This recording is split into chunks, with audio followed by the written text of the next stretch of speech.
So hi everybody, thank you so much for being here, wherever you are in the world. So my name is Guy. I'm going to be your facilitator, but mostly kind of just help the discussion along. My colleague Elliot is going to help me out. He's going to shadow me. So before I introduce our panelists, I will kind of just break down the short agenda for the meeting. So we will begin with a presentation on Global Green News, how we got started, how to get involved, things like that. After that, we'll have roughly a 40-minute discussion with our panelists based on different subjects and questions, independent media, mainstream media, social media, and such. We have a few guiding questions, but we're really here to hear from the experts. So we will let them kind of guide the discussion between themselves. After that, we will allow anybody in the audience to chime in with any questions they want to have for specific hosts in general, how to get involved with any of the work of our panelists, and so on. So let me begin with the introductions. I will begin with Mr. Max Alvarez. Max Alvarez is the editor-in-chief of the Real News Network. He is the host of the Working People podcast. He is also a freelance journalist and the former associate editor of the Chronicle Review. Max's work focuses largely on the working class, worker rights, and workers' experience. Thank you for being here, Max. Thank you for having me. Honored to be here. Dr. Radhika Desai, I had to crunch down her bio because her work is so extensive. So Dr. Desai is a professor at the Department of Political Studies at the University of Manitoba. She's the author of numerous books and articles focusing largely on political economy. Dr. Desai is also the director of the Geopolitical Economy Research Group at U of Manitoba. And she is also the editor of numerous academic journals. Anybody slow me down if I'm going too fast. Moving on. First of all, thank you for being here, Dr. Desai. Thanks for having me. Yes. So moving on to Mr. Dimitri Lascaris. Dimitri is an activist, a journalist, and a lawyer. He has successfully worked with numerous law firms. Afterwards, he started focusing more on journalism and activism while still practicing pro bono legal work. He is on the board of directors of the Real News Network. Dimitri also does extensive work with nonprofits and extensive work with Green parties, specifically the Green Party of Canada and the Green Party of Quebec. And he finished second in the leadership race for the Green Party of Canada in 2020. Thank you for being here, Dimitri. Thank you for having me. Aki Paridar is a freelance journalist, content creator, and researcher. Aki has a bachelor's degree in journalism and has been working in the field for over 10 years.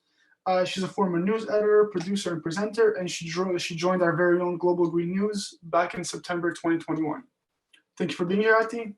Thank you for having me. And last but not least, Mr. Alex Tyrrell. Alex is the leader of the Green Party of Quebec and founder of Global Green News. He assumed a leadership role at the age of 25. He's an activist on many fronts, especially focusing on environmentalism and social justice issues. And right before we get to the actual presentation, I'll just ask, even the panelists, if you can use raise hand function, because I will mostly leave the rest of the discussion to you and mostly keep track of time along with Elliot.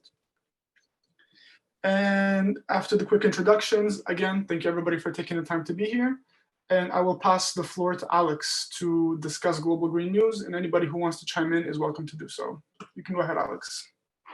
All right. Hi, everybody. Thank you for coming to this discussion about the role of independent media hosted by the Global Green News. GlobalGreen.News is a news website that I founded in October of 2020. I decided to found this website because I had been the leader of the Quebec Green Party for about 7 years at that point. And, I noticed that a lot of the media coverage that Green parties receive through the mainstream media is often sensationalist, controversy-based, often very negative, unfortunately. And, as a global Green Party movement, we are depending on the mainstream media to tell us our own stories about ourselves. And so I thought that it would be really important to have a news website that was dedicated to covering this global Green Party movement, because it is quite incredible to have this shared branding and shared movement of political parties across over 90 different countries in the world, yet have relatively little international cooperation and relatively little sharing of information other than in conventions like the one we're having now. So that's it. The Global Green News is meant to bring some visibility to that, to share the stories, particularly of people who are doing progressive politics within the Global Green Party movement. We want to give a lot of voice and space to women, to young people, to people from minority groups. And so I can just share my screen here, and I will show you the homepage of the Global Green News. So if people haven't seen it before, it's quite simple. You've got the different regions of the world up top. You've got headlines from all over the world. And what's interesting about this project also is that it's 100% volunteer run. So we have a lot of student journalists. We know, unfortunately, that the journalism field is sometimes difficult to find work in. There's all these issues with somewhat of a collapse of the media. So there's a lot of people that have been coming forward to get a little bit of experience in journalism, a lot of students writing articles about the Green Party movement around the world. And so people are free to explore this website anytime. You can sign up for notifications. Within the next year, we're hoping to have an application for iPhone and Android. Of course, since we're at a Global Green Party conference, we're looking for people that are interested to contributing to this project from all over the world. We have a lot of people now in Canada, but some in many parts of the world, South Africa, Europe, different participation. So if anybody is interested in getting involved in either writing news stories or even opinion pieces, all of our information is available on the website, and it would be really great to take this project to the next level with more international cooperation. People are also welcome to make donations on the website, but it is really a volunteer-run organization. And so that's the little introduction that I have for the Global Green News. I encourage everybody to visit the site. It's GlobalGreen.News, and look forward to the discussion. Thank you very much, Alex. I will leave my own Global Green News contact information in the chat for anybody who wants to join the team, get involved in any way. We do have different positions available. So with that introduction, let's jump into our panel discussion on independent media and its role in the green politics movement, environmental movement, and social justice movements. So I will begin with the first question. And if we take too long, we will move on, but these are really meant to guide us as opposed to define the discussion. So the first question we have for today for our panel is, why is independent / alternative media important for the voice of progressive and grassroots movements when compared to mainstream media outlets?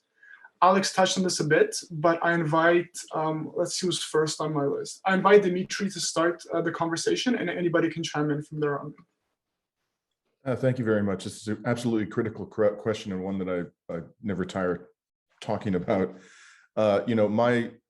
My own personal journey in terms of understanding the importance of independent media was reading, as I'm sure many of us on this call have read, Manufacturing Consent by Noam Chomsky and Edward Herman.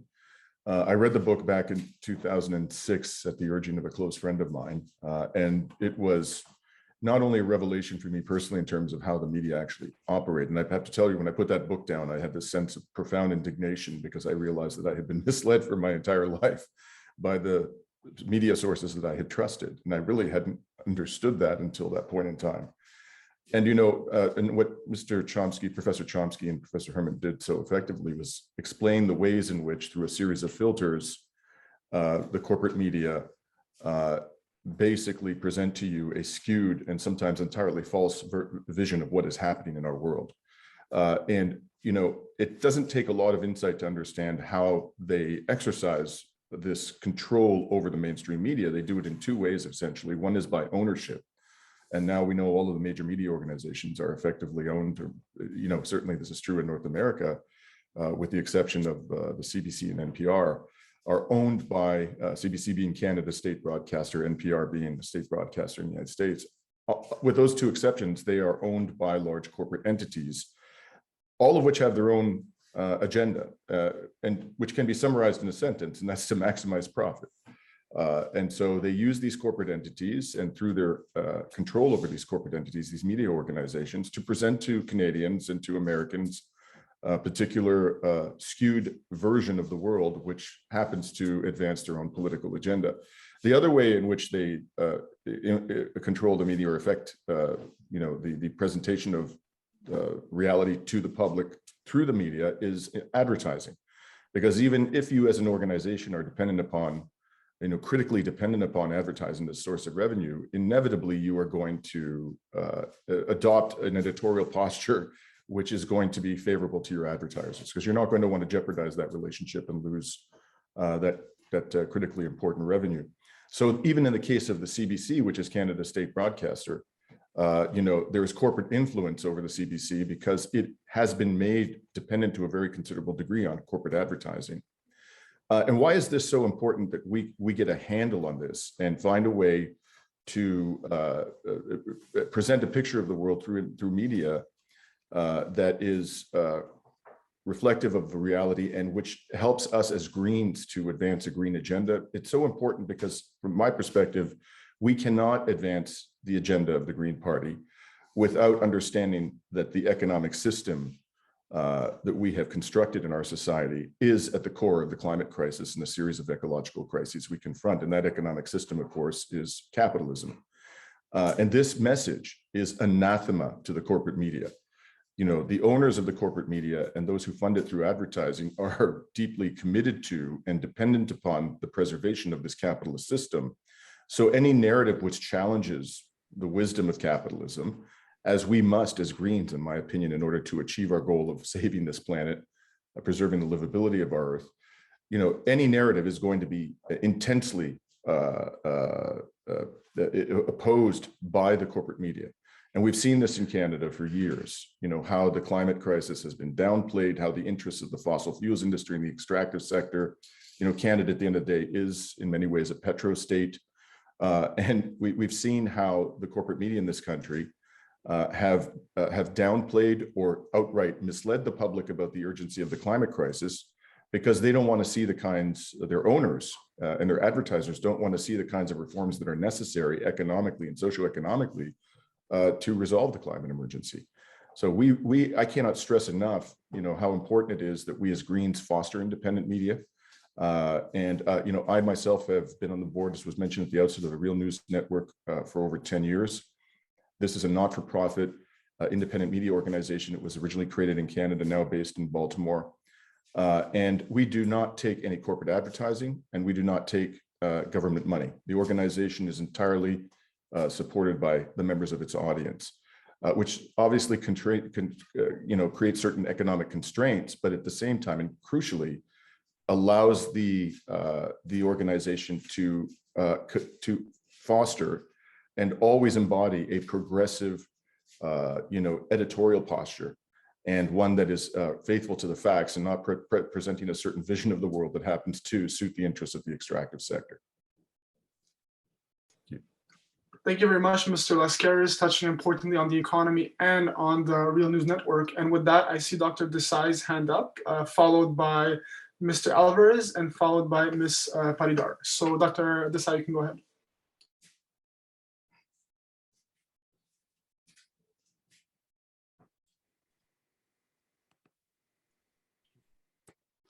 Doctor, I think you're muted. You're muted, Dr. Desai, yes. Okay, really great to follow Dimitri in particular, because I should add that I was also very proud to be the platform chair of his nearly successful campaign to be the leader of the Green Party. So it was a very exciting campaign. Anyway, let me come to the topic of the day, which is independent media, green independent media, etc. And I would just add a few things to what Dimitri has already drawn our attention to, which are all very important points. Number one, the need for an independent media has been felt more or less as soon as sort of the neoliberal age got going. So I remember some of the first independent media websites emerging already in the 1990s. So already by this time, it was very clear to lots of people that the mainstream media was not presenting the correct information. And of course, the internet, the spread of the internet was making it possible for independent journalists and so on to reach people. So as a consequence, going back nearly 25 or more years, we've had independent media. And so the need for that has been there. Secondly, I'd like to underline that I think again, it's very critically important for us to oppose capitalism, and particularly capitalism in its present form, which is neoliberal, financialized, predatory, speculative, and environmentally destructive. That is in a far bigger scale. So practically every climate change graph you see that the temperatures have been rising over the past 40 years. What's interesting about the past 40 years? It's the neoliberal era. And what's interesting about the neoliberal, very often, people say, don't call it neoliberalism or neoliberal capitalism, because then you are saying that the problem is neoliberalism and not capitalism. In reality, it is one and the same thing. Capitalism, in order to continue to exist, cannot take any other form than the present neoliberal form. So you are condemning both at the same time. And I think it has been, so I think that so in this context, again, as Dimitri said, having an eco-socialist, specifically an eco-socialist green media is critically important. And to the extent that a website like this, by just essentially showing Greens around the world what other Greens are doing, I think is going to be critically important in building this alternative. A couple of other points. Number one, I would say that, in addition to making a profit, the corporate media is also centrally involved in keeping in place the present ecologically destructive, predatory, unequal, etc. type of capitalism. So there is a larger, of course, they want to make a profit and they won't, continue to exist and won't get investment, etc. if they don't make a profit. But there is this larger goal that they are all connected with. And what happens with the public broadcasting, like CBC or BBC as well, is that once you get neoliberal governments holding the purse strings, they are forced to toe the line.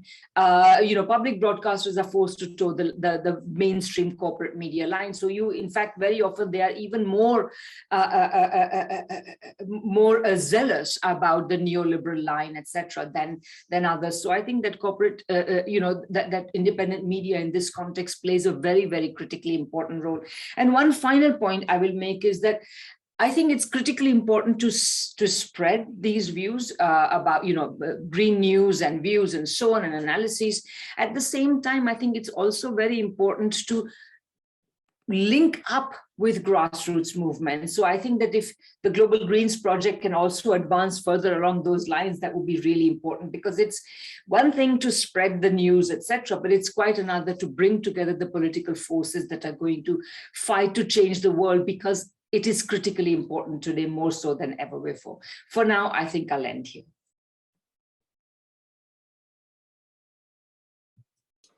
Thank you very much for your points on that topic, Dr. Desai. Lots of comparisons and relations between capitalism and neoliberalism, bringing movements together, many points there. With that, Mr. Alvarez, the floor is yours. Thank you so much. And yeah, it's a real honor to be here with everyone and appreciate all the great work that everyone here is doing, which we are honored to be in coalition with y'all in this noble and essential fight that in many ways is the fight of our lives, as I think everyone here recognizes. And, I would co-sign everything Dimitri and Radhika said, and kind of building off of Radhika's last point, one thing that I wanted to emphasize, which, I feel like it's something that all of us have recognized, but I think it's worth saying out loud, right? That the situation that we are in the 21st century is very complicated and involves more than just a problem of the mainstream media being controlled by certain nefarious forces that have a vested interest in perpetuating the climate killing economy that, we're all trying to stop. That's obviously a huge part of it. And you can see that not just in the mainstream media coverage, but as Dimitri said, also in advertising. The one time a year when I actually get a lot of advertising exposure in the US is during football season, because I'm actually watching cable feeds. And there are a whole bunch of advertisements for the very companies that are destroying the planet that present them as the ones with the solution to the planet. So it really kind of reinforces this framing that Chevron, Amazon, what have you, are the ones with the keys to unlocking the future that we're desperately demanding. which I think is the point that I want to build on, because it's not just a control of information question, because if we're thinking of media strategy, then, you know, if that's the only thing we're focusing on, the solution seems to be, well, we just need to get the truth out there. I think we've gone long enough to realize that it's not just a paucity of truth that we are facing. There's in fact quite a lot of great truth out there, and it's highly accessible for people who want to look for it. The problem is that we are super saturated with information, and that we have been sort of locked into this epistemological paradigm where we feel we have no power whatsoever to make the change that we want to see. Instead, our media reinforces the fact that it's the big corporations that are going to do that for us. And that's where I really wanted to kind of highlight my take on this, and how we try to approach this at The Real News, because something we say all the time is that even the promise of a free and independent press here in the United States, which we hear about all the time when we're going through K through 12 education, yada, yada, yada, right? As an independent entity, an entity that was independent of the government, why was this, you know, institution so important for democracy?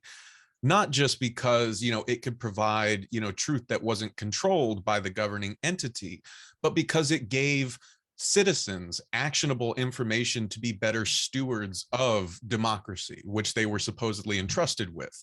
That is what we have lost with the rise of corporate media over the 20th century, is people, by kind of being conditioned by a profit-seeking media ecosystem, have been put in the position of idle consumers of information, not receiving that information as something to use in the struggle to maintain democracy as such, yada, yada, yada, right? And so what I think is really important for all of us in media, as Radhika said, is to not just focus on, you know, shining a light on the issues that we all know need a light shown on them, but really trying to get people out of that sort of stagnant, disempowered, disengaged mindset that corporate media has put all of us in.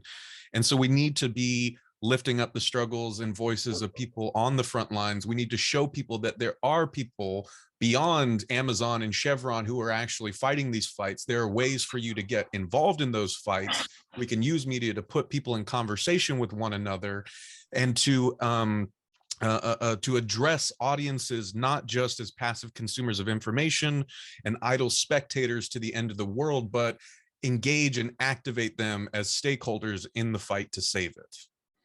Now I'll shut up. Thank you very much, Mr. Alvarez. Ati, you're next. Hello, everyone. Hello again. Since all my fellow speakers made very good points, I think I'm going to share a personal experience regarding the importance of independent media for progressive movements and grassroots movements. Last month, I was working on a story for the GGN Global Green News about the U.S. Green Party. The Green Party of the United States posted a tweet on their Twitter page about how over 250,000 people now registered for the party, and they want to challenge the U.S. duopoly political system. Naturally, I started doing my research to write my story, and I realized that not even one news website or any other media outlet has covered this story and talked about this announcement. Naturally, it was a very important announcement. And a lot of people, we know that at the moment in the United States are fed up with all these two-party system, and they don't want to support neither Democrats nor Republicans. They are looking for another option. And funnily enough, nobody covered their story. And it shows how much this mainstream media and sometimes even independent media are under the influence of a specific political party or a specific agenda.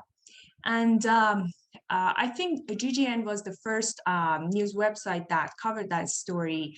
And I believe that this is the role of the independent media, to echo the voice of this progressive movement and give people another choice and show them that there are other options. And I know that a lot of people say, oh, people, if they want another option, they can Google it. Google is literally a verb now. But in my experience, people are not really into research and looking for answers themselves. They always need an media, a website, somebody who tell them the truth. That's why we are seeing that the independent media are on the rise right now. That's it. I wanted to, just share this story, short and sweet. Thank you. Thank you very much, Ms. Paridar. So do any of the panelists have any more inputs on this specific question or subject line, or do we move on to the next one? I'll just give a second to anybody. No?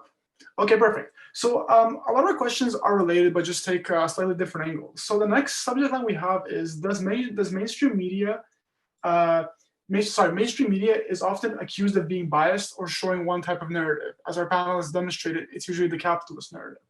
Is there that danger present in independent media as well? And if so, why? What are the dangers of showing one side or a biased narrative?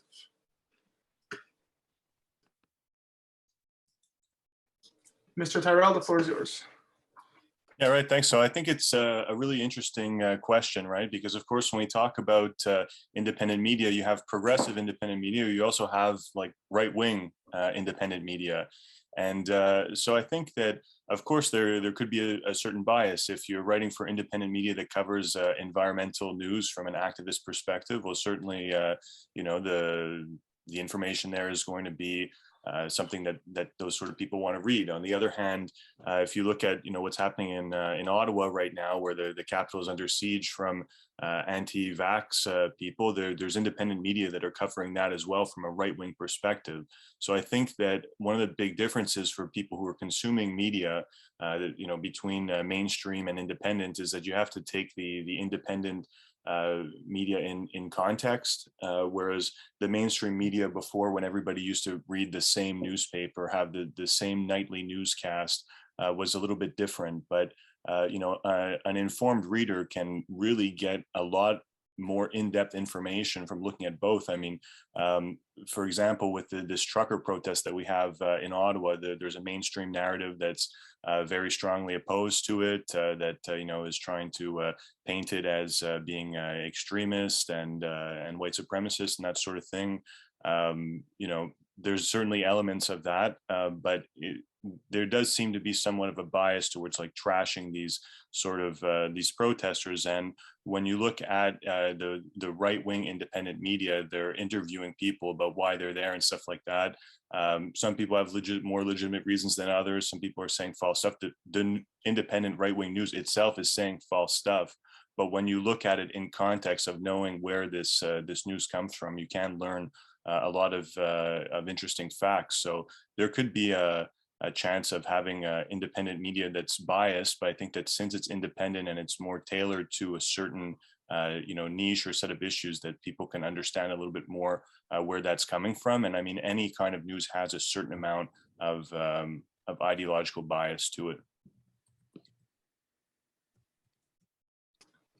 Thank you, Mr. Tyrrell. Would anybody else like to chime in? Elliot, you can go ahead. Unmute myself. Hi, guys. I'm also an editor at Global Green News. I'd just like to add that every outlet has an editorial perspective, right? And it's important that that we show our oh God, I'm losing it here. Sorry, can you come back to me? Yeah, of course. Don't worry about it. So I saw Dr. Desai and Mr. Alvarez at the same time, but I believe Dr. Desai was first. So go ahead, Dr. Desai. No, actually, Max was first. Go ahead. Okay. Go ahead, Mr. Alvarez. Sure. So couple sort of rapid fire points, right? I mean, I guess hooking back into what we were saying with the previous question, one kind of uncomfortable truth is that what we call the mainstream media, is trying to survive, as well, and trying to maintain its hegemony. And one of the ways that it is doing that is it is subsuming more of the perspectives that used to not be represented on their pages or on their news channels into itself, right? So there actually are a fair amount of mainstream outlets that do publish things that are, something that more progressive leading audiences would say, like, yeah, I agree with that, right?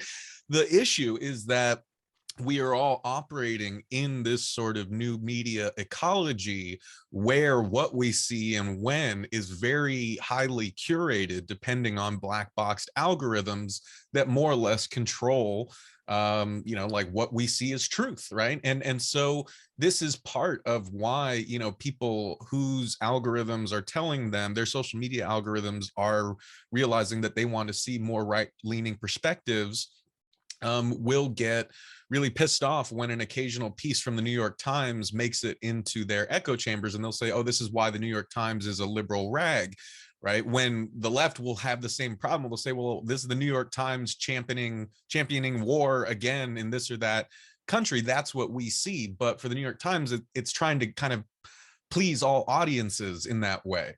And so I say that to say that this is why we cannot navigate successfully, especially if we have a political MO, we cannot successfully navigate this new media ecology if we allow ourselves to be the kind of subjects that it conditions us to be, which is what I mean by that is that we cannot win this if we keep thinking like capitalists, if we keep thinking like competitors in a zero-sum game where we are trying to build and lord over our own personal fiefdoms of followers and subscribers, because we're only targeting the kind of small amount of people who will agree with everything that we say.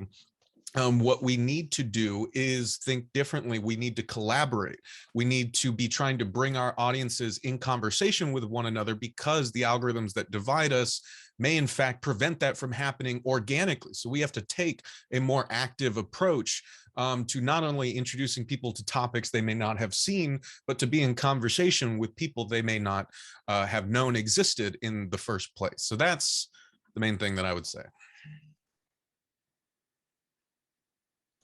Thank you, Sal. Sal, you can go ahead. Sorry about that. Yeah, no. I think those were very profound points, Max, and I'm still digesting what you're saying, because there's a heck of a lot to take away from there. And it clearly comes from your experience of running this Real News Network and all the challenges that come with it and so on. So, but let me just try to piggyback on that, a couple of other points. I think what Max called the environment that is created by the present technological means that we have also creates certain types of pressure. So, for example, two I'm particularly concerned about. One pressure is that it allows us to abstract from where we are and create global networks. So that, and while there's something wonderful about creating global networks, and don't get me wrong, I've been doing some of that myself in other fields. So I'm not condemning them. But what it does do is it abstracts us from where we are and where we need to do our politics. So from the ground, the political ground on which it stands. So this brings me to a second point, which is also connected with this one. And that is that,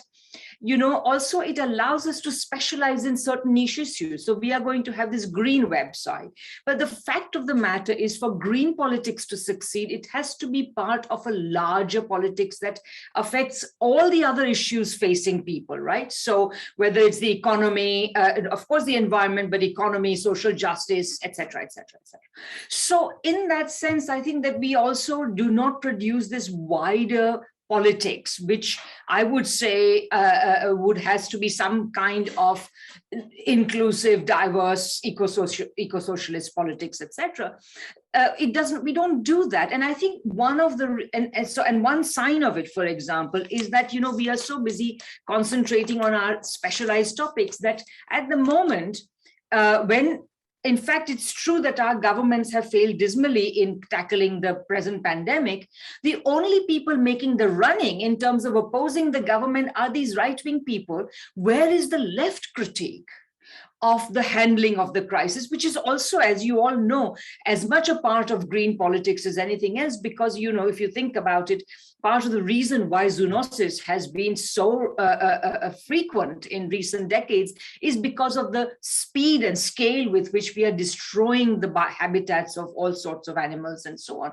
So anyway, what I'm trying to say is we don't have this big picture, and I think it's very critical to have this big picture, to be located, as we say, where we are, as well as make global connections. And of course, as we said some of us said in our first point, we need to connect with on the ground movements and political energies. It's not, we have to abandon this idea that the key thing to do, the only thing we have to do is raise consciousness.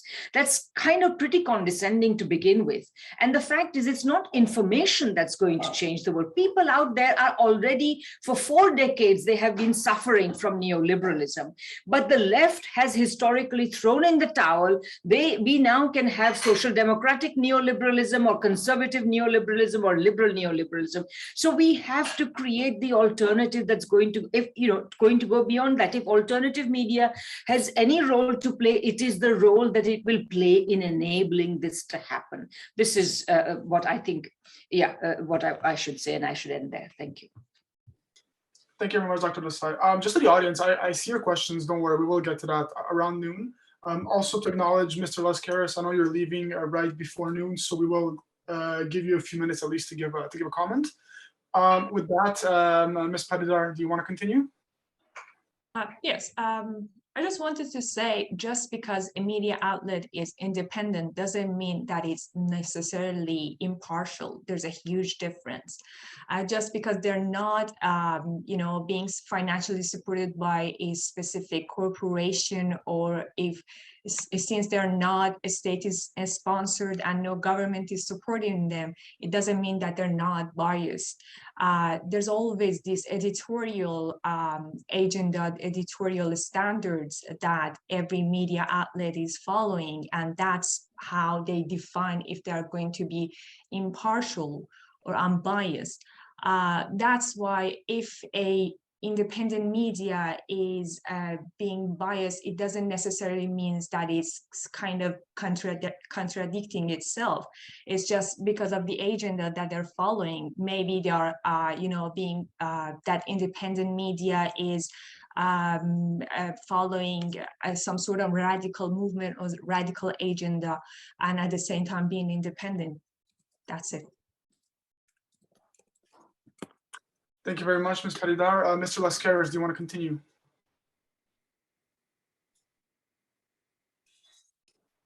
I think you're muted, Dimitri. Thank you. Sorry about that. So I'm going to echo what others have said already to begin with, and that is that there really is no such thing as apolitical journalism. I think it's humanly impossible for a journalist, whoever that person may be, to prevent their political orientation from somehow influencing the stories they want to talk about, what facts they want to highlight, how they present the information to the public. So I don't think that's something that we should decry or condemn. It's just a very natural feature of the human condition that our political views influence the stories we want to tell and how we tell them. What I think is unacceptable, however, and this goes against the grain of what I think the practices within the corporate media, is to conceal our political orientation. I think we have to be upfront about it. I mean, you look at the Global Green News, it couldn't be more explicit about what its political orientation is. And there are many ways you can convey that information. You don't have to, put the banner of a political party. It might not be a political party per se that is animating your view of the world, but whatever it is that animates your view of the world, I think you as a journalist have an obligation to be pretty upfront about that and not try to pretend that you're some kind of, independent actor that sort of hovers above the fray of what's happening in the real world and that you're not influenced by it or have a view about it. Now, at the same time, it is true that whatever your political orientation may be, there are, as Atta mentioned, editorial standards that all media organizations are supposed to be complying with. And I think that is also a very important feature, or should be, of the media landscape. Unfortunately, in this country, in Canada, there's no real mechanism in place for enforcing those editorial standards for the mainstream media organizations. What they've basically done, all the large media organizations have come together and they've established something called the National News Media Council, which has no enforcement powers whatsoever. It hears complaints about bias, misreporting in the corporate media, and then simply issues a letter. I mean, it'll express a view about whether journalistic standards have been violated, but there's absolutely no way for it to, to enforce its decisions. And furthermore, no one really covers them. No one really talks about them. So, and finally, I did some sampling myself of the practices of this organization, the National Media Council, and almost never upholds complaints. Very rarely. The vast majority, and there's so much to complain about in terms of misinformation in Canada's corporate media, but very rarely do they uphold a complaint. When they do, oftentimes the media organization simply flouts it. And thirdly, nobody knows about the decision. So it's practically speaking, having almost no disciplinary impact upon the corporate media and their compliance with journalistic standards. Thank you very, very much, Mr. Lescaris. Elliot, do you have a point? Yeah, I just wanted to continue what I was saying earlier. Every outlet has an editorial perspective, obviously. And as GGN, it's important that we get our facts right to try and gain more credibility. But I actually had a question for Dimitri. As GGN and the Green Party in general, we tend to own green issues because we're branded as Green Party, right? And just for the Green Party, in your perspective, how much in the Green Party in Canada specifically, or maybe elsewhere, do we pivot towards talking about other issues because the mainstream audience knows that we're representing green issues? So how much do we pivot towards other issues and try and gain more credibility in other areas? Well, I would say we don't do it enough, and I think that the Green, and I'm just talking about the Green Party of Canada, right? Because that's where my political home is, and that's where I've been active politically for the last 10 to 15 years. My view about that within Canada and within the Green movement in Canada is that we can and should do a much better job of explaining how the climate crisis is really just part of a larger series of crises in our society, in our economy, and that without addressing the fundamental flaws, to go back to what I said at the outset, in the economic system upon which our society is based, we are not going to solve the climate crisis. We have to talk about the ways in which the profit motive, the capture of the regulatory system, the skewing of the media narratives, the way in which the wealthiest or most affluent members of our society are able to control or exercise disproportionate influence over policymaking. We have to talk about all these things and address all of them in a meaningful way in order ultimately to solve the climate emergency. So I think that we as a Green Party can and should do a much better job of talking about the interconnectedness of these various issues. Thank you, Dimitri. Mr. Alvarez, do you have a comment? Yeah, just a quick kind of follow up on what everyone said, because I think that this is actually very important. I will comment more in the final kind of bit about the necessity of respecting audiences, honoring the humanity and complexity of the very people we are trying to reach, as well as the people that we are reporting on, right? And that's where, I tell the story a lot, when I talk about my own sort of path into the media, but I grew up very conservative, right? And I know that one of the things that I hated most about what was called media bias was this sort of notion that I was being talked down to, that I was not having my ability to discern and to, see the facts and decide for myself, that was being taken away from me, right? And people get very defensive when they feel like you are kind of curating a version of reality that does not give them the opportunity to decide for themselves where they stand on this or that issue. And so one of the things that I think it's incumbent upon all of us to do is to communicate that this notion of bias, because a lot of people hate bias, but they've also been told that bias is a very specific thing, right? It is a commentary, it is a person's, an individual's, or an organization's particular perspective on some sort of objective reality. But I think what we try to do at The Real News, and I know that others here embody this as well, is we try to say, as others have said, there is no such thing as objective neutrality here, right? And that applies to every media outlet whatsoever, right? Unless you are covering the entire world, you're always going to have to make choices of what to leave out, what to leave in, whose voices to include, whose voices to not, and those decisions are going to be calibrated to certain standards, yada, yada, yada.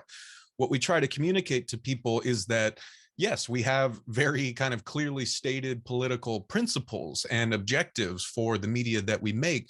But what we do is we don't like kind of just paint our coverage in this sort of these ideological colors to try to tell people what to think. Our principles actually guide what we apply the tools of journalism to, right? Not just kind of the narrative that we spin about this or that story, if that makes sense. So the example I would give is our top performing show at The Real News, the Police Accountability Report, right? Stephen Janis and Taya Graham, every week, they use very thorough journalistic practices to investigate stories of police corruption and abuse. And they show their work. They show you the emails they sent, the Freedom of Information Act requests that they've gotten. They parse through the data that they are showing you. So what that does for audiences is it doesn't talk down to them. It says, our principles direct our focus at police brutality, but we are using journalistic principles that have a very high standard to shine a light on this and to lift up the stories that are not being lifted up elsewhere. I hope that distinction makes sense. Thank you very much, Mr. Alvarez. So I will ask one more question to our panelists before we take questions from the audience. I will just ask you to give a quick under a minute response, or a minute roughly. So I will combine two of our topics. So in your view, everybody has named some challenges, but is there other challenges that are faced by independent media, especially compared to social media?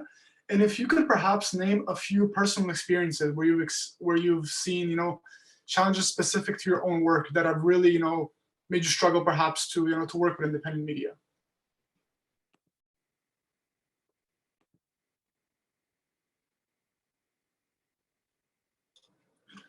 Yeah, you can go ahead first, Adi. So I'm going to just say it very quickly. I think the main challenge for the independent media at the moment is to be relevant. Relevancy is very important at the moment. Mainstream news networks are at an all-time low in terms of credibility.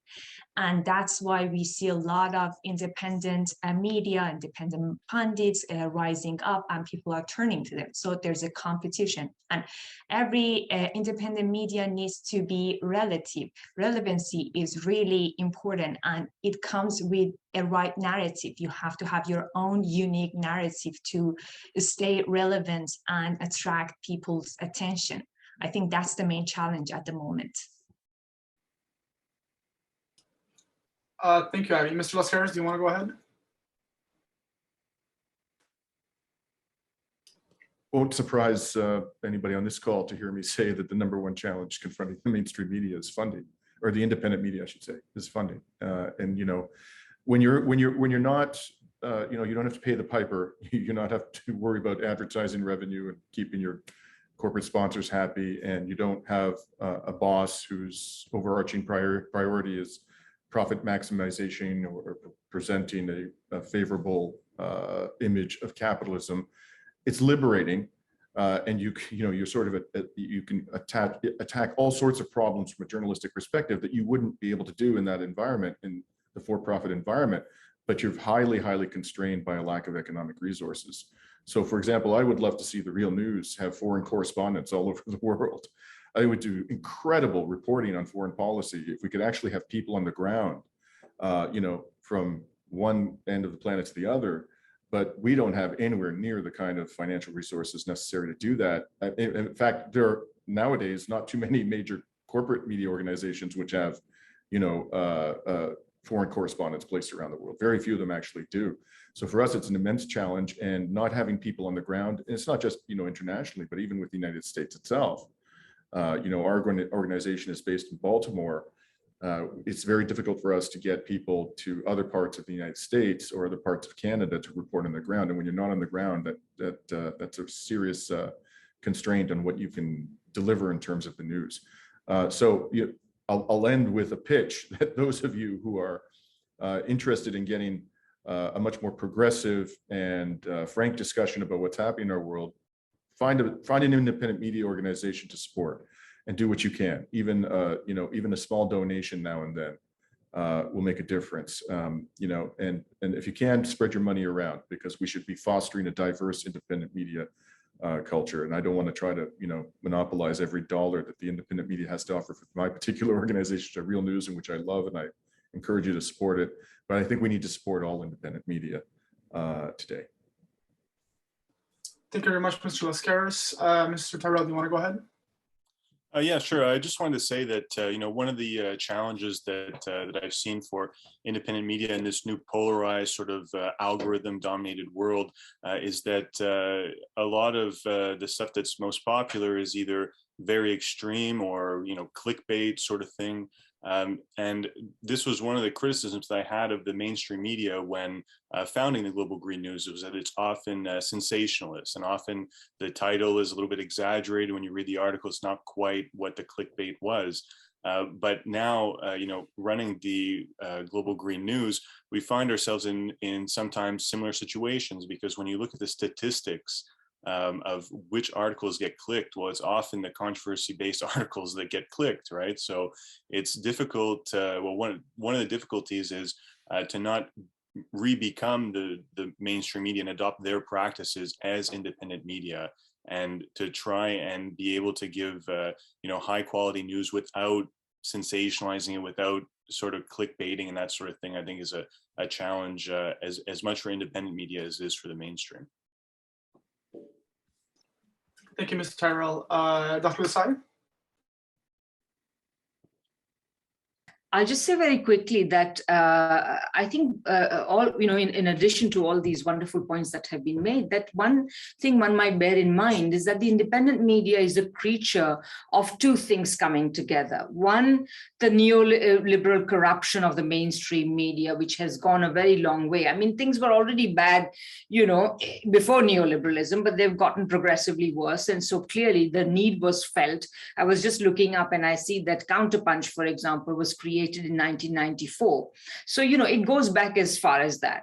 But the other thing was, of course, the enabling technology of internet, etc. But in that enabling environment, we are also caught in this, in pressures that we would rather not be, with this clickbait stuff, this,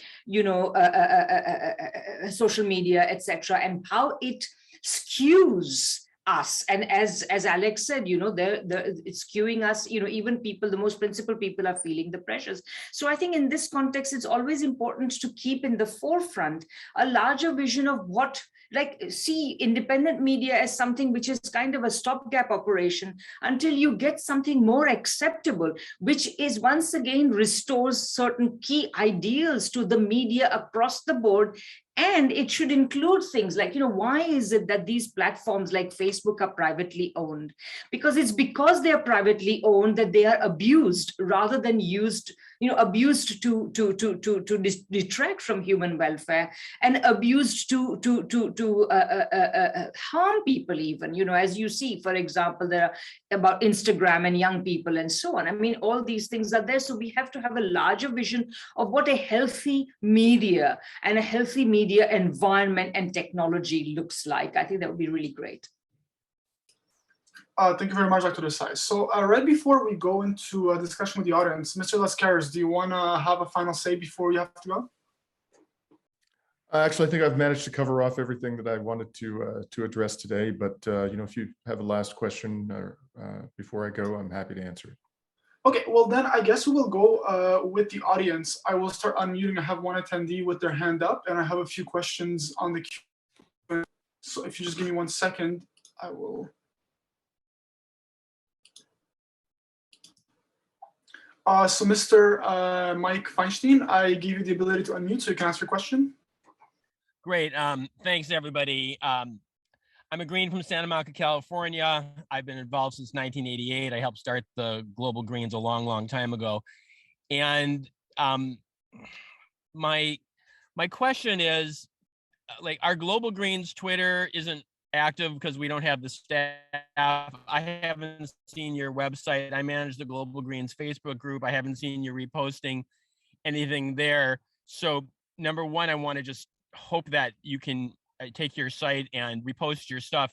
But my question is, consistently, I see the Green Party being trashed internationally, whether it's the World Socialist site, Jacobin, Democracy Now, other places, by saying that we've sold out too often when we're part of government, especially the German Greens. And I would like to see your site get at those issues. And I'm wondering why we don't have a capability around the planet to be responding to those sort of situations, because we're losing organizers who think that automatically all the left parties are the pure parties and the green parties are not, and that we've lost our way. And I'm just very frustrated to see that we just don't respond to these. Same thing, Green European Journal. I'd like to see you try and take that issue on. And so it's just very frustrating. Over. Okay, Mr.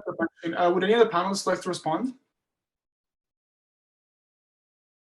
I could respond. Yeah, I think it's very interesting the point that you're making about the criticisms of selling out and that sort of thing. And there's certainly room on the website for opinion pieces if ever you're interested in writing your point of view on that sort of thing. And in the Global Green News, we're trying to advocate this from a progressive perspective. And sometimes, and I'm not referencing any particular Green Party here, but there are sometimes issues that come out. There are Green parties that make compromises that they shouldn't make. And in the Global Green News, we aim to have these debates take place rather than being sort of like a propaganda for saying all green parties in the world everywhere are perfect and everything that they say and do is excellent. We want to have a bit of a critical analysis to it, and we want to approach it from an eco-socialist perspective. But certainly, the debates that you're mentioning are things that would be very interesting for us to cover. Thank you, Mr. Tyrrell. Mr. Lascaris, do you have a response as well? Yeah, look, as was mentioned at the outset, I ran to be the leader of the Green Party of Canada in 2020, and I ran explicitly as an eco-socialist. And I'm not shy of telling people I'm an eco-socialist, and I can tell you that I've had far more conversations than I care to recount with other members from the socialist community about whether the Green Party is genuinely a left-wing party.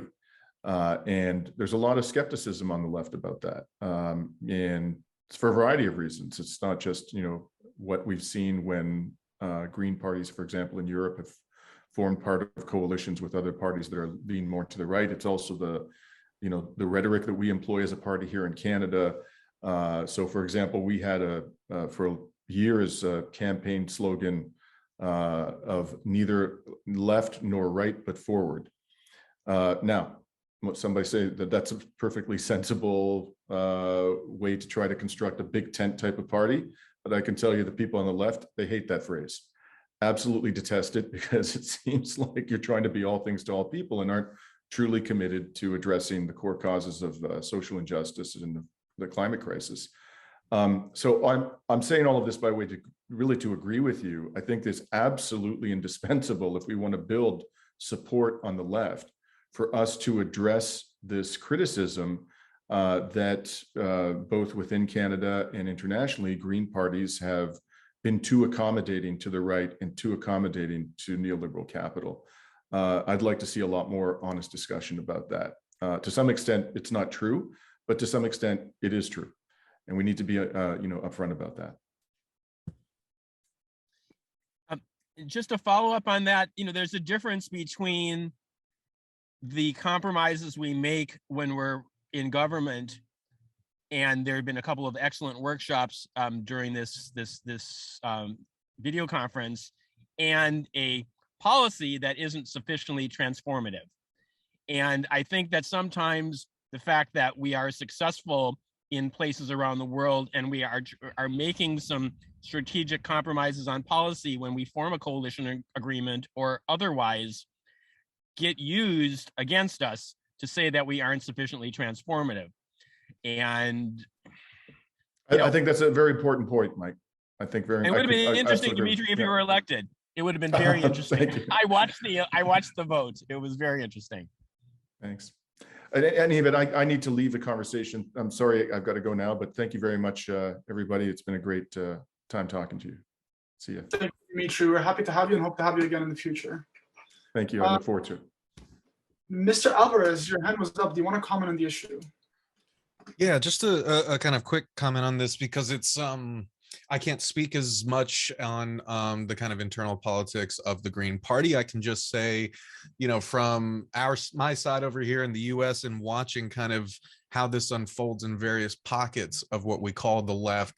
One of the things, and I guess in another life, when I was still in academia doing my doctorate, I was a media and political historian. So I looked a lot at how Mexican anarchists and communists and labor organizations used media to grow their movements, what functions those media outlets and whatnot serve.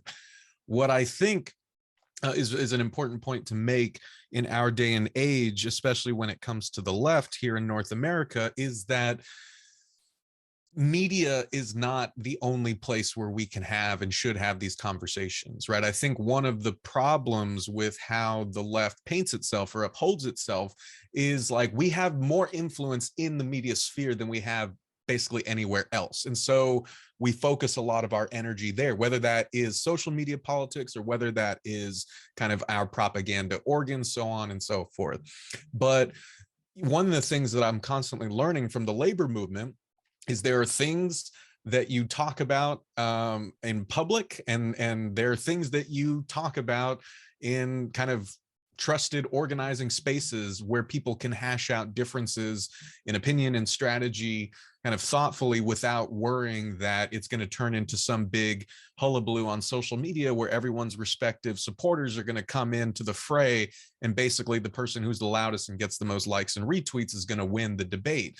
The left in the US doesn't have a lot of spaces like that. And it actually is to our political detriment, I think. And so I say this all to say is that, you know, we should always be trying to foster, right, forums like these, right, where we can speak openly, where, you know, folks can actually ask questions without being feared, without having the fear of judgment or so on and so forth. But there's a difference between public facing messaging and discussions of strategy in a public forum, and I guess the more nitty gritty organizing spaces where people learn how to work together and actually work out what their strategy is, what their positions are, so on and so forth. I know this is an obvious point, but I think it's something that the left, especially in the US today, has yet to learn. Thank you very much, Mr. Alvarez. I'm going to take a few questions from the chat, but everybody feel free to send us questions or to raise your hands. So the first one that I see is from Mr. David Newman. What is different about sharing green stories in an international rather than local media? So comparing international and local media with green stories. Any of the panelists have their say? I could comment on that. I think that you know, it's important to have some international sharing of the information about what different Green parties are doing, because I find you know, having led the Green Party of Quebec now for a little bit over 8 years, people tend to be very focused on like their own Green Party and you know, the issues that they're working on in their locality. And I find that we're missing a little bit the big picture. You know, it's important for Green Party people in Europe to know what's happening with the Green parties in Africa or in North America or elsewhere in the world. So, you know, ideally, one day we'd like the Global Green News to be the go-to source for both local and international news about Green parties and the policies and issues that they're raising.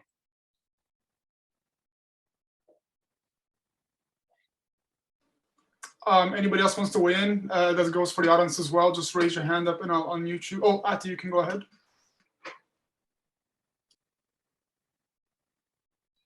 Well, I just can just share another experience we had in GGN. we talked to a green organization in China and interviewed some of their activists, and we realized that a lot of activists in Canada had no idea the things that have been done in China, for example. And I think that was a very good experience because people learned from what they were doing, and the Chinese learned a lot about what we were doing. And I think that's one of the main goals of sharing what the green activists and green parties do locally, and what the others are doing across the world.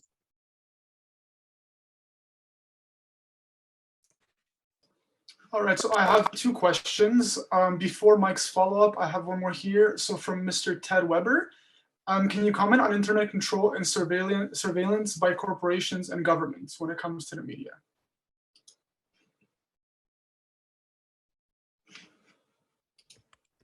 Anybody wants to jump in? Panelists alike. Guy, can you repeat the question, please?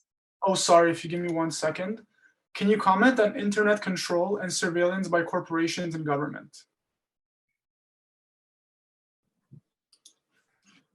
Well, I think in some extent, every state-owned media outlets and televisions are being controlled by the government. Even, I know a lot of countries that control the whole social media landscape, that countries will do some filtering so they can control people using this and what they can get and how they can share the information.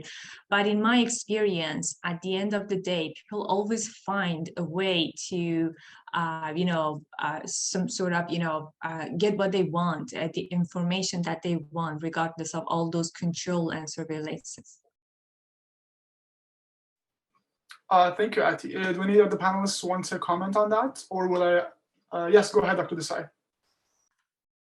Yeah, I just wanted to say that I think we do live in an age, while not denying some issues around censorship and so on in many countries, I think that in our own environment, we are really looking at a situation in which not only do we have a corporate media, but the environment in which independent media and alternative media operate is also skewed by corporate-owned platforms, which are social media platforms and so on. And they are, as you know, they are conducting massive amounts of surveillance. We talk about surveillance in state surveillance in many countries, but the fact of the matter is that we are under surveillance all the time, and but both by state and by corporations. I mean, today, this is less so perhaps in countries like Canada, but if you are in London, UK, practically anywhere you are on the street, you are on a camera. Okay, this is the level of surveillance that exists today in a liberal capitalist society, namely the UK. So, and on top of that, we are under surveillance by these corporate media. And the purpose of this surveillance is to make us think that we need things and must buy things which we may not need, which may even be harmful for us, etc. And this is also then being used to skew who gets to see our independent media, etc. So really, the overall environment in which independent media operates is really heavily vitiated by these things. And that's why I mentioned that earlier, that we really, while we should do what we are doing right now as a stopgap measure, we really should be fighting for a larger vision of what an ideal media landscape would look like. And I think it would definitely include public ownership of platforms and many other things besides, probably also substantial parts of the media in the sense of having public media, like public broadcasters, public media, and so on. But I'll leave it at that for now. Thank you very much, Dr. Desai. Mike, did you want to follow up before I go to Mr. Alvarez? Yeah, I don't want to detract from all the conversation about the need for independent media. There's been brilliant things spoken, but I just wanted to bring one more example back to your as a possible strategy for your Global Green News site to be a place to hold some of these debates. Before I was talking kind of theoretical about people trashing the German Greens. Right now we have a discussion obviously about Ukraine, Russia avoiding war, most Greens are trying to come up with strategies on how to prevent an armed conflict, and then everybody's looking at all the root causes. There's a Green Party in Ukraine, and I just posted a link. I did an interview with a Green, an hour-long interview Zoom with a Green who's very close to the Russian border. I met him at the Global Greens Congress in Senegal in 2014, named Pablo. He was in the Ukrainian reserves, so he's actually fought the Russians in 2014 during that conflict. And the Ukrainian Greens just came out with their statement, and they're pro-NATO, and they're pro-aid, and they're next to Russia. And as my national party has been coming up with our statement, I've been encouraging people to just say, like, hey, we don't have to agree with the Greens in Ukraine, but we should be touching base with them because we're a part of a family of Green parties around the country. And we all have something to learn from people who live on the ground from their own domestic situation. And there's been a real pushback in my party to even pay attention to what Greens in Ukraine are saying, because they're afraid of Russia. And in the United States, most of our position is everything the US does is wrong. And that's often the case, but therefore we have nothing to learn. So I would like to see your site maybe be initiating discussions on where we seem to be different on policy on Israel. Clearly there's difference between Israel and Palestine and all of that. There's differences in Green parties on that. I think we're seeing it on Ukraine and otherwise. And we need to find a place to have some of those discussions because, and I'll just stop with this, on one hand, we want to, relate to our own governments, but we also have to have respect for diversity. It's part of our key values, and learn what Greens are saying on the ground in other places. And I don't see there being a medium for that. And maybe your site can be one of those sites. And I just see the Ukraine and the fact that the Ukrainians, I'll post their statement as well. They just came out, they're pro-NATO, and the Greens in the US are anti-NATO. So it's an interesting discussion. Over. Thank you very much, Mike. I had a few questions. If you could send the link of your interview to everyone in the chat, because I think it's there. It's in the chat. You sent it to the host and panelists. You sent it to the host and panelists, Mike, not to the everyone function. Oh, I see. My bad. I got it. Okay. Okay. So there we go. Yes. Thank you very much. Mr. Alvarez, can we circle back to you? And then I have a few questions from Christopher Lazinski. Yeah, I mean, I'll keep this short, which, as you guys can probably see, is not my strong suit, but here we are. So, what I would say just in response to that, because it's a very important question, I didn't want to let it go without kind of commenting on it, but I think Radhika hit the nail on the head. We're all dancing on the lip of a volcano. There's nothing sustainable about how we are working right now when we are at the mercy or lack thereof of privately owned corporations that are profit-seeking entities that get profit by surveilling us, by conditioning us, by limiting what we see, by turning us into better consumers who are more attached to our screens, yada, yada, yada.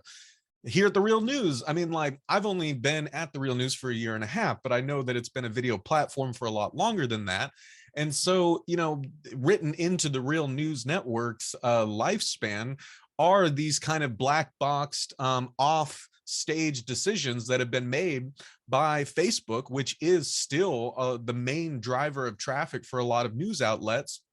Now that their Meta thing has tanked, they're pivoting back to video. Before they pivoted to video and back again. They also changed their algorithm, so they're downgrading news sources because news is like too negatively, emotionally evocative.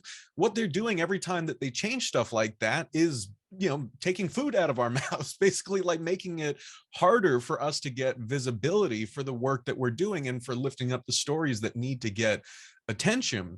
And so I think the obvious point to state is, like, the solution, the long-term solution is not to just kind of figure out how to tiptoe quietly around this giant so that we don't ever get deplatformed on our YouTube channels or on our Facebook channels. We need public ownership of this. We need, like, more democratic say over our digital infrastructure. Otherwise, yeah, you really are just trying to appease the gods who may turn on a dime because it serves their business model. and thus tanks your own. So we definitely need to be focusing more on that question of public control and not get swept up in these discussions about, you know, who's canceling whom, right? Or, you know, like, how do we, you know, juice our social media performance without, you know, addressing the larger issue here. Thank you, Mr. Alvarez. Do any of the panelists, show me, Mr. Tyrrell, do you want to comment?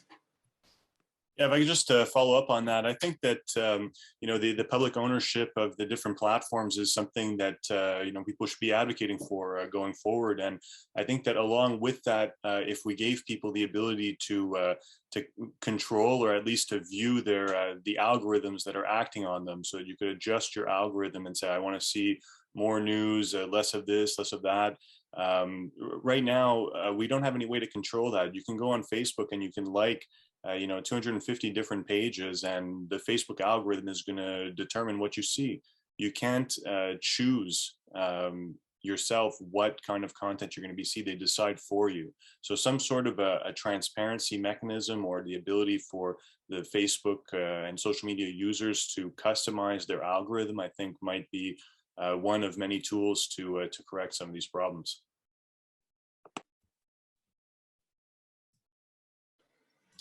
Thank you very much, Mr. Tyrrell. I think this brings us to the point that Mr. Christopher Lazinski has been kind of stressing for a while in chat now.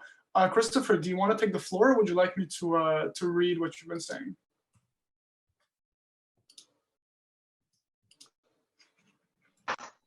Can you hear me? Yes, sir. Go ahead. You can ask your question. Can you hear me? Yes, sir. How many minutes do I get? About a minute would be good, and then you can follow up afterwards. Okay, so I'm a big believer that we have to use technology to circumvent these algorithms. I run uncensorednews.us. I import RSS feeds. I export them to email and shortly to Mastodon and Discord. These are all uncensored platforms. Everybody needs to get their butts off Facebook and off of Twitter. They censor us. Discord by Microsoft is the least censored platform out there. The evidence is in the links. I hope I kept that under 30 seconds. I'm happy to take any questions. Thank you, Mr. Lazinski. Do any of the panelists want to comment? I see a hand up. Go ahead, Mr. Tyrrell. Sorry, my hand was up from before. Oh, okay. Do any of the panelists want to comment?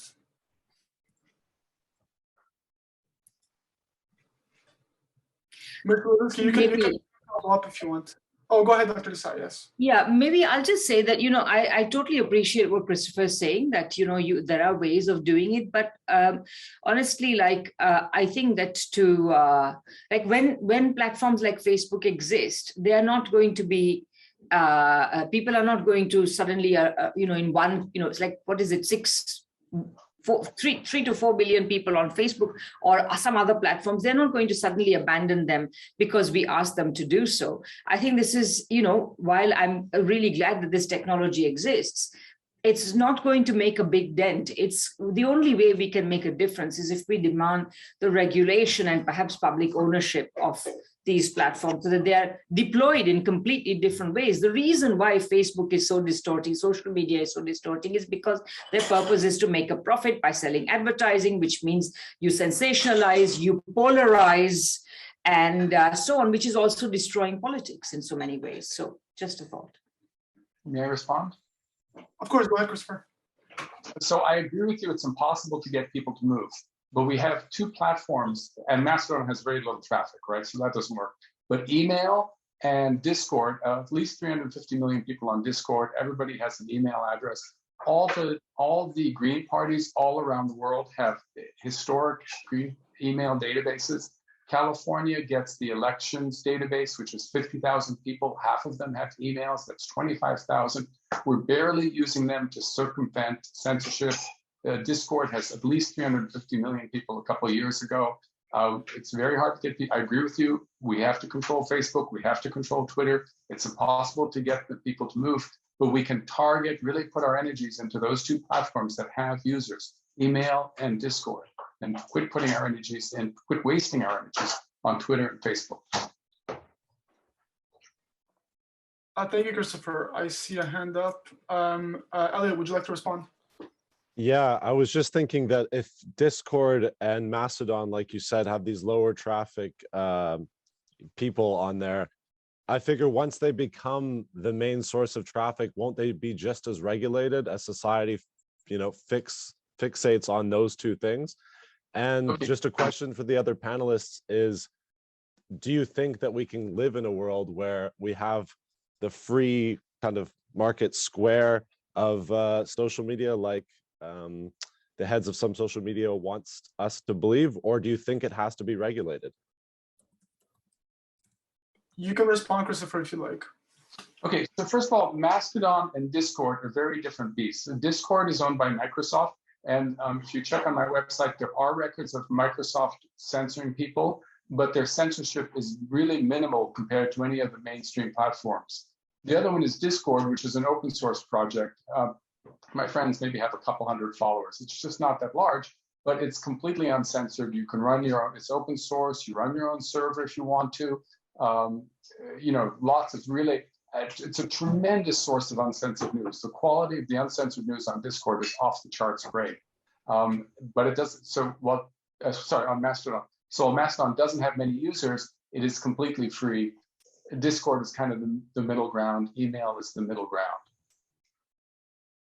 Thank you, Christopher. Mike, I see your hand up. If you want to give a short response, and I'll give the floor to Dr. Desai because she'll have to leave in a few minutes. Mike, you can go ahead. It was actually a question for Dr. Desai. We have Greens running on federal levels all over the world, and it would seem like if you were able to help and others with a common platform on public ownership of social media, this is something that would be resonating with Greens all over. And everybody's trying to figure out how to do it for themselves with their own individual campaigns. No reason we shouldn't have a cooperative position around the planet. Over. Maybe I'll just quickly respond since I should go soon, but both to Christopher and to Mike, I think, first of all, let me just say that I'm really on the fringes of knowledge about this. Like, I actually looked at your chat message about RSS feeds, and I don't even know what that involves. So really, I understand some big picture things about the social media, but you guys understand the technical aspects a heck of a lot more than I do. So that's just, I grant that email and this other platform you're talking about might be interesting ways of using it, but consider this, a lot of my students, I'm a professor, a lot of my students don't much check their email. They are on social media mainly. They communicate with each other by social media. So, we have email addresses, but, if they don't check the email addresses, what's the point of sending them anything there? It's difficult to get them just to read the communications from their professors and from the university. And if they weren't going to university, they wouldn't even bother doing that. So that's just another caveat. But I am fascinated by Mike's point as well. I think there are many such issues, not just social ownership of the media or whatever, but other broader social issues on which I think that connecting Greens all over the world is beneficial. Like earlier, I sort of made a partial critique of it by saying that we need to be grounded where we are in the politics of the countries in which we live. But that does not preclude the centrality of learning from one another, as Global Greens tries to do, and also connecting and creating larger sort of interconnected battles to get social ownership of the media around the world. So, if Americans are doing this, they could learn from Canadians and vice versa. And both of us could learn from various Europeans, Asians, and so on and so forth. So I think these connections are important because it disseminates best practices. It enhances our policy platforms, etc. So, but thank you. That's a great suggestion. And I think that's where I will end for today. Thank you. Dr. Desai, would you like to just give a final farewell to the panel? Thank you so much for being here in the first place. Thank you. It's been absolutely fascinating, and I've learned an enormous amount. Thanks. All right. Also, everyone should check out Radhika's great interviews at The Real News. She did a great one on the Russia-Ukraine situation that we published recently. So I just wanted to plug her work. Go check out her work. Thanks. And I'll stay for the next couple of minutes, but I will have to leave at the half hour. Yeah. chat by Christopher, Dr. Desai, maybe you can check how many of your students are on Discord, because speaking as a university student, we use it a lot for chats. Moving on, I would like to call on Billy to ask his questions. Billy, do you want to ask it? Billy writes for Global Green News and he's based in South Africa. If you have access to your mic, Billy, if not, I could read your question as well.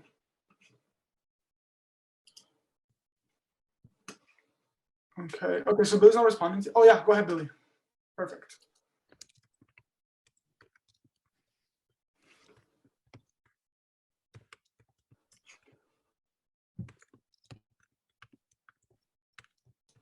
We can't hear you, Billy. Can you try again? If not, I'll read your question if it doesn't work. Okay, so I guess I'll read his question for him because we're having trouble connecting to the mic. I'll just, if you give me 1 second, everybody.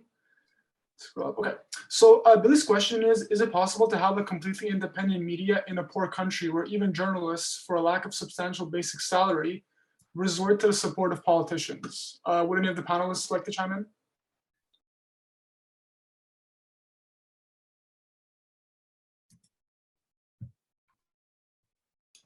Yes, Ati, go ahead. Well, yes, I think nowadays that there are a lot of communication tools. We have a lot of social media platforms. We have podcasts, we have Clubhouse and other YouTube channels. I think it's to some extent it's possible to have an independent media. I see now people turning into these podcasters who have millions of listeners. So it's to some extent, yes, but it's not like, for example, like a newsroom, they can provide, I don't know, content, create contents, I don't know, visual contents. But I believe that the internet had, into some extent, made that possible. You don't necessarily need to have big funding or big staff, right attitude, a good narrative, and hard work. I think that can be possible. Yeah, and knowledge is very important. Okay, thank you very much, Ati. I don't see any more hands up. If anybody, somebody else says nope. I can comment on it, but I also been talking a lot, so I'm leaving it up to the moderator to say. By all means, Mr. Alvarez, talk as much as you please. You're very interesting. So, I mean, I guess like just to kind of state the obvious, like Ati said, it is possible, and there are great examples of independent and progressive media outlets in other parts of the world that have managed to make it sustainable, and we should all be finding ways to support them. One great resource that I would point people to as an example of how to possibly do this is the Progressive International's Wire service, which we actually use occasionally because we are a partner with the Progressive International. But what they do is they have basically connected with a lot of media outlets around the world. They offer translation services to make important articles available in multiple languages. And what we have been able to do with the Progressive International is basically republish different articles that they share. So there may be an article about, farmers in India that has been translated into English that we can now republish and help boost. And we should feature prominently the original publication information and let people know how they can support that thing, not just piggyback on their success, but it's still not, like a for sure, a surefire kind of way. But I guess I just say that to say that it's both a problem of how you get that sort of donor base in your own domestic sphere. And I can say even here in like the US, we're all still struggling with that, as we've said, like earlier on this call. And in fact, there's like a huge amount of public funding that we're just not contributing to our media ecosystem. So everyone's trying to hustle to build up their own Patreon following, so on and so forth. That can work for some people, doesn't work for a lot of us, but it still is possible, like Ati said. But we also have to try to think about how is in the broader independent media ecosystem, we can help boost people's operations. We can, make sure that people know about them, know how to support them, give extended life to the important coverage that they're doing. so we can collaborate and try to help one another. And we should be trying to do that because that's the only way that I think we're going to find an actual viable solution. Thank you, Mr. Alvarez. Elliot, do you want to comment? Yeah, I mean, I can't speak to exactly what it's like in lower income countries and trying to make a living out of journalism, but as most of us know here, it's not something you get into for the money, right? Unless you're on mainstream networks making lots of money, what you see is a lot of successful writers moving towards Substack and Medium or newsletter outlets where you can send out newsletters for subscription fees. And that's really where a lot of writers are going to make more money. But one of the problems is it's a huge echo chamber if that's how you're getting your news, and it's not necessarily fact checked. Thank you, Elliot. Anybody else with questions from the audience or from the panelists? If not, I could throw a few more things in there, but I'll give everybody a chance. Yes, Bea, give me 1 second. You should go ahead, Bea. If you can unmute yourself, I give you the ability to do so. Perfect, go ahead. Hello, can you hear me? Okay. Yes, so I just wanted to weigh in quickly on this point and mention that, so I'm part of the team at the Green European Journal, which is a publication affiliated to the Green European Foundation, and we're lucky enough to sort of have an independent status in the sense that we're not the mouthpiece for any particular Green Party, but to also have a budget of our own, and we are very keen to also support new kinds of independent media that would be kind of green-minded, that are up and coming, and also individual. And we can also, so what was mentioned around translation and something like that is also something we do, and also commissioning pieces, and we're very keen to improve our diversity as well. And so I just want to mention this in case people are also interested in following up those kind of avenues. And I just wanted to come back quickly on Mike's point about providing space for being critical of green parties or green policies and things like that. And I really wanted to echo Alex's point here, because I think it's absolutely essential that we do that, and it's key to our kind of journalistic integrity and credibility as green media driven by green principles, but also making sure that we are giving space to critical voices, and also providing a space for some kinds of confrontations. And I don't mean that in the sense of,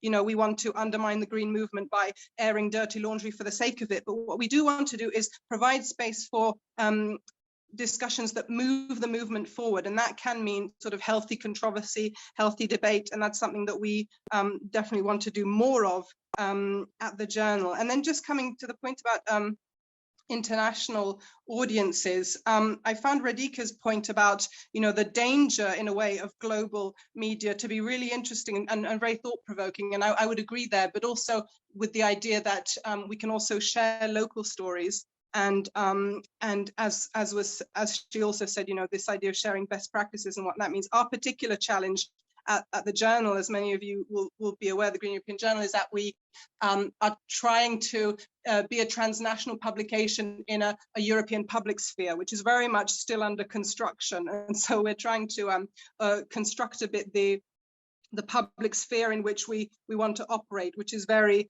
very specific. And obviously Global Green News will be are in a different situation because of it being at the global level. But I think indeed sort of having this multi-level approach and having this aspiration of being a reference at an international level, at a global level, and also at local level, these are not mutually exclusive things. And I think there's an interesting reflection there about how we can join them up, which I feel has already started in this discussion. So thanks for that. Thank you very much, Ms. White. Any of the panelists want to comment? And if we will start to wrap up actually in the next minute or so.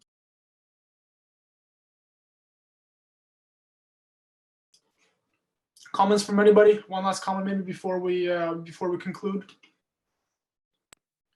Just like to thank everybody for participating in our session. Thank you to all of our panelists and to all the people who have participated. It's been really interesting to discuss these different issues facing the global green movement and the left in general.